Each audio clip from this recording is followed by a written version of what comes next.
tegak berdiri untuk masa depan, memadukan dan mengembangkan keislaman, keilmuan dan keindonesiaan.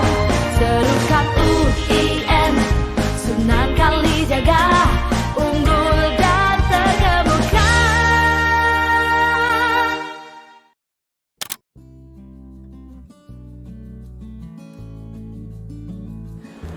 Assalamualaikum warahmatullahi wabarakatuh. Para pemirsa Sivitas Akademika UIN Sunan Kalijaga Yogyakarta, semoga sehat, semoga bahagia. Jangan lupa, kita sekarang kehadiran tamu istimewa, yaitu Pak Rektor Universitas Nahdlatul Ulama Yogyakarta atau UNU, Mas Widya Priya Hita. Assalamualaikum Mas Widya. Waalaikumsalam Pak Rektor. Terima kasih undangannya. Alhamdulillah sehat. Masih puasa kan? Masih puasa, ya. Masih semangat. Ya, ini nanti mungkin uploadnya sore ya. Siap. Oke. Alhamdulillah. Jadi kita ingin tahu nih Pak Rektor yang baru ini, luar biasa ini. Pangestunipun. Ya, luar biasa. Selamat ya. Matur nuwun. Terima kasih. Kita ingin dengar nih gebrakan yang akan dilakukan oleh kepemimpinan Pak Widya ini. Oke, mungkin pertama terima kasih telah diundang gabung di podcast ini ya. Saya cerita sedikit Pak Rektor. UNU itu punya 3 mandat. Yang pertama mandat profesional. Maksudnya UNU didirikan untuk ikut terlibat mencetak SDM unggul yang nantinya berkontribusi baik untuk pengembangan jamaah NU maupun pembangunan nasional secara umum. Jadi SDM unggul itu ya ilmunya relevan, skillnya relevan, sehingga bisa kontributif gitulah. Nah, yang kedua mandatnya adalah mandat sosial. Maksudnya UNU ikut terlibat dalam penyelesaian problem-problem real di tengah masyarakat. Misalkan kemiskinan atau SDG, climate change dan segala macam lah. Jadi pengajaran, penelitian maupun pengabdian itu dedicated untuk turut mengentaskan kemiskinan. Jadi social impact oriented. Nah, yang ketiga mandatnya adalah mandat keilmuan sebagaimana kampus pada umumnya. Jadi UNU itu didirikan untuk ikut terlibat dalam pengembangan ilmu pengetahuan, bangun teori, mungkin kemudian menciptakan paten dan segala macam. Nah, di setiap periode rektor itu kita bisa memilih salah satu yang menjadi prioritas. Nah, untuk di periode ini sudah clear, sudah jelas tegas. Mandat yang akan kita pilih sebagai prioritas adalah mandat profesional. Nah, pemilihan mandat ini menyesuaikan dengan konteks. Kami percaya setiap zaman itu konteksnya berbeda dan di balik konteks itu ada peluang yang peluang yang membarengi gitu ya. Nah, sekarang konteksnya seperti apa? NU itu kan menjelang 1 abad. 2026 nanti usianya 100 tahun.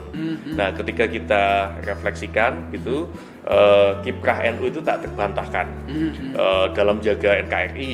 Kita kenal misalnya ada jargon NKRI harga mati, hubul waton minal iman, segala macam lah. Kemudian juga NU itu telah mencetak ribuan kiai ulama besar yang menjadi tuntunan umat. Kiprah yang lain ada di bidang politik, sosial, budaya, itu luar biasa. Nah, hanya saja ternyata setelah kita telaah lebih lanjut, memang kiprah NU itu belum di semua bidang. Nah, ada bidang-bidang tertentu itu yang kita perannya masih minimal, khususnya bidang-bidang baru. Misalkan sistem informasi digital ya, tentang artificial intelligence, blockchain, metaverse, atau robot, human robot interaction, segala macam itulah. Di bidang-bidang kayak misalkan climate change, transformasi energi, ahli baterai, atau food industry, bioekonomi, segala macam itu memang peran NU belum optimal nih. Nah, di 1 abadnya ini saya pikir udah saatnya peran NU itu di mana-mana, di semua bidang strategis. Nah, terkait dengan itu UNU Jogja itu hadir untuk mengisi ruang kosong, ikut mengisi ruang kosong. Jadi di Indonesia kampus yang berafiliasi ke NU, Pak Rektor, itu ada sekitar 280-an. Nah, apa beda UNU Jogja dengan yang lain? UNU Jogja ingin mengisi ruang kosong. Jadi di mana ada bidang-bidang strategis tapi NU belum cukup ambil peran, UNU Jogja masuk di sana. Jadi bukan berarti kayak misalkan mencetak kiai, akademisi, politisi, tidak penting ya, itu penting. Tapi karena sudah banyak yang menggarap, kita bagi peran saja. UNU Jogja memilih ruang-ruang yang strategis tapi belum banyak digarap. Jadi UNU Jogja ingin mengisi ruang kosong. Tagline kami menjadi the leading professional hub university. Mantap sekali. Iya, itu mimpi besar ya. Tentu tidak mudah. Mungkin ceritanya sampai di situ dulu. Terima kasih. Nah, ini tampaknya banyak yang bisa kita kerjasamakan ya. Betul. UIN juga punya Saintex ya. Dan kita juga ingin mengembangkan sesuai dengan tren keilmuan era ini. Arahnya ke arah IT ya. Ya. Future skill, future knowledge. Ya, betul. Ini Pak Rektor, saya ingin dan mungkin pemirsa juga ingin tahu ini tentang Pak Rektor itu sendiri. Lahir di Surabaya ya? Saya lahir di Jogja.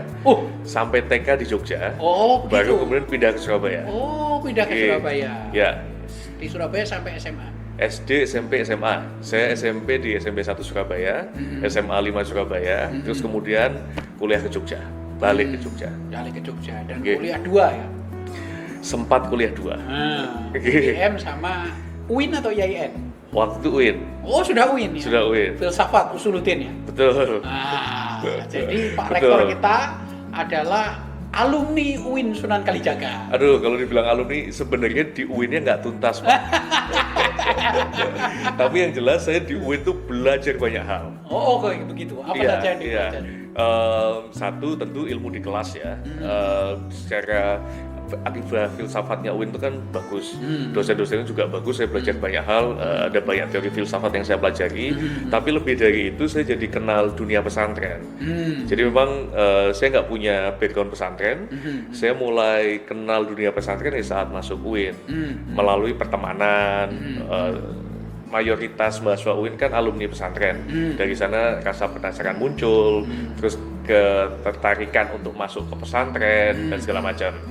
Jadi dapat banyak hal, karena memang setiap kampus tuh punya corak beda, karakter beda. UGM sama UIN beda banget, dan saya beruntung pernah ada di UIN. Di UGM sendiri belajar ilmu politik ya, administrasi. Saya awal tuh belajar komunikasi, pindah ke politik. Ya, dulu namanya ilmu pemerintahan. Sekarang ganti nama jadi politik pemerintahan. Tahun berikutnya join di akidah filsafat. Jadi waktu itu Pak Rektor kuliah, kemudian organisasi. Saya aktif pernah di BEM, kemudian di PES kampus, fakultas universitas, jumlah pusat studi, sama kerja. Nah, kemudian double di UIN. Jadi ya itu, karena UGM-nya sudah lulus duluan, ada pekerjaan segala macam, terus akhirnya yang di UIN nggak tuntas. Ya. Setelah itu ke Rusia S2-nya. Sempat kerja dulu. Jadi saya kerja sejak S1 semester 1. Waktu itu dimulai dengan gabung di konsorsium Kaukus Parlemen Bersih, di tim manajemennya. Terus kemudian jadi asisten, gabung di beberapa lembaga penelitian, ada Strategic Transformation Institute, kemudian ada Visipol di PPKK UGM. Nah, setelah lulus itu saya sempat kerja jadi evaluator dana hibah Belanda untuk Indonesia, terus kemudian dana hibah Australia untuk Indonesia. Waktu itu juga kerja sebagai konsultan Australia, tapi penempatannya di Setwapres di TNP 2K. Baru kemudian lanjut S2. Betul, saya lanjut S2 ke Rusia. Di Moskow. Itu belajar tentang intelijen katanya. Ya. Jadi tahun pertama itu saya belajar bahasa, terus kemudian tahun kedua, kalau programnya itu sebenarnya Global Public Policy, tapi kemudian konsentrasi yang saya ambil itu National Security. Nah, spesifik saya belajar soal perang, militer, intelijen.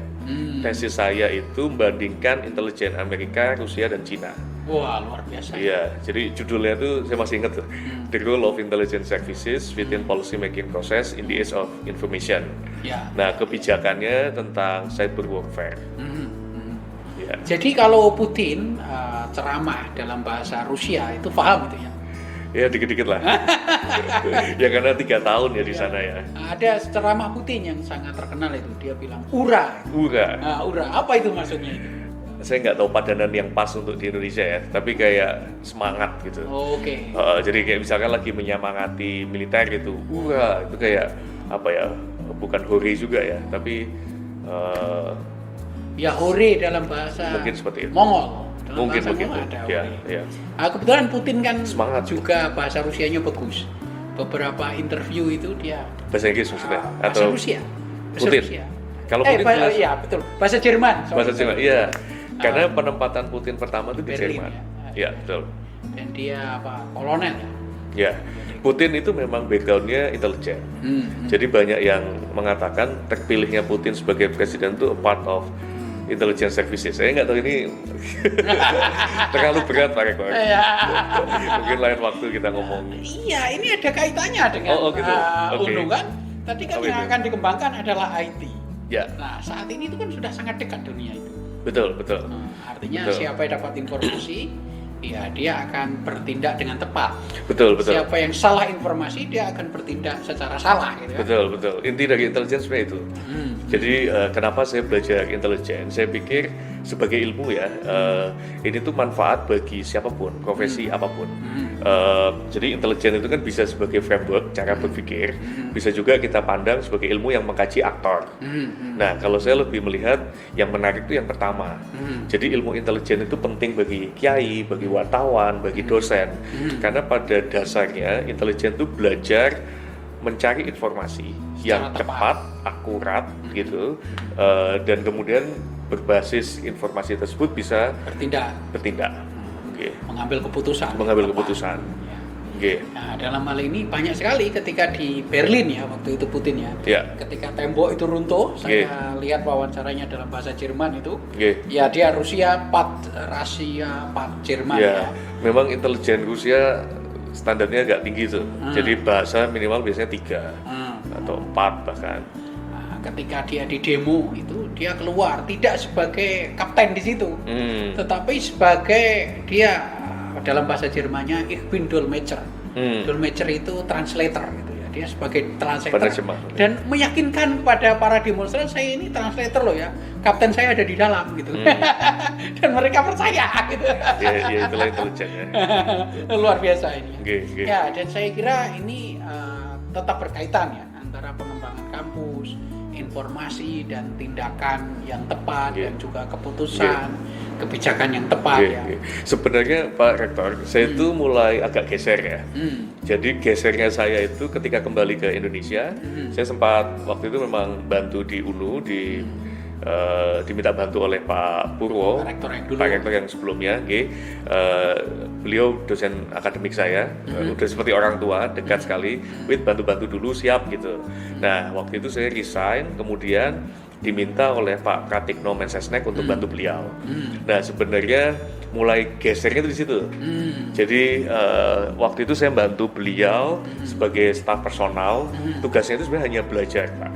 Jadi belajar, menyampaikan hasil belajar ke beliau. Beliau itu kan minat isu-isu disrupsi, teknologi informasi, pengembangan talenta, future higher education, inovasi, bahkan kemudian nanti startup, venture capital dan segala macam. Nah, cara belajarnya adalah diminta ketemu orang-orang hebat itu, misalkan ahli startup siapa, pelaku, ahli venture capital siapa, ketemu, ngobrol, kemudian nanti pas pulang cerita ke beliau. Waktu itu sempat tinggal bersama beliau, Pak ternyata startup itu seperti ini, cara kerjanya beda dengan corporate, segala macam. Nah itu kurang lebih selama setahun. Nah di situ saya belajar sekali belajar sekali hal-hal baru tentang pengembangan talenta, SDM, transformasi kelembagaan, strategi dan macam-macam itu. Nah apakah kemudian saya menyesal? Karena kan dulu saya belajar perang, militer, terus kemudian sekarang menggeluti dunia yang sangat berbeda. Saya pikir enggak. Saya ngelihat sekolah tuh pada akhirnya learn how to learn, bukan learn about something. Karena something kan udah obsolete ya. Jadi sebenarnya sekolah itu belajar cara belajar sehingga kita bisa belajar dengan cepat. Belajar apa? Ya hidup, nggak tahu. Kalau saya lihat hidup itu sebenarnya cuman menghadapi situasi yang terus berubah dari satu situasi ke situasi yang lain. Jadi untuk bisa adaptasi itu kan kita harus belajar. Jadi sebenarnya sekolah itu membekali kita ilmu adaptasi. Jadi saya nggak pernah menyesal. Belajar itu apapun saya pikir. Jadi pembelajar yang agile gitu ya. Mungkin itu Pak. Ya, luar biasa. Ini saya kira semangat yang menarik gitu. Masih muda ya. Kemudian akan memimpin sebuah universitas. Nah ini kan kita harus anggap universitas ini sebagai company kan, sebagai company, sebagaimana Microsoft, sebagaimana Macintosh atau Facebook atau Amazon gitu kan.